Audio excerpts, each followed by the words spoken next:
Lost Youngstown, the new book by Posey, seeks to rekindle old memories while introducing a younger generation to the city's rich past, much of which can still be seen today. The first-time author held a book signing at the M Gallery downtown, which quickly became a venue for sharing fond memories from not so long ago. Even people who have been gone for many decades have a strong attachment to Youngstown. We played the Elms Ballroom an awful lot. Original old North Side Youngstown person. All these people who came together to create these really vibrant neighborhoods that people remember very fondly. You got to remember we had 184,000 people here. And all of this was done under, often very strenuous, conditions. The place over here used to be the Cedars Lounge. People used to go there to eat. We would get 2,000, 2,400 people at Idora Park for a dance. I still like Youngstown. It's home. I think a lot of people have maybe dismissed that as nostalgia. People get older and they reflect back and imagine things are better than they were. But when I went through the history, what I realized was that it was easier for me to see why people were so proud of having been to Youngstown, because it really was, as I say in the beginning, the introduction chapter, the biggest little city on earth.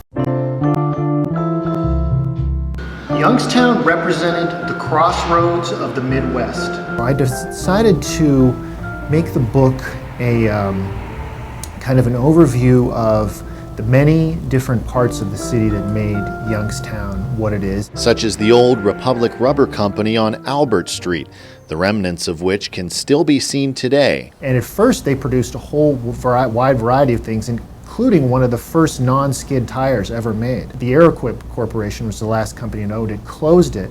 The workers actually got together and bought the plant out and reopened it as Republic Hose. It's changed. It's changed. But the people here were always just a great bunch of people. Frances Singleton grew up on the city's north side. One of her favorite pastimes was catching a movie at the Paramount Theater on Federal Street. That was the Sunday afternoon thing to do downtown, and we always went to the movies. The Warner Brothers were from here. The early Nickelodeons and movie theaters here were ahead of their time compared to a lot of other cities of similar size. Unforgettable, that's what you are. Unforgettable, though near or far, like the song of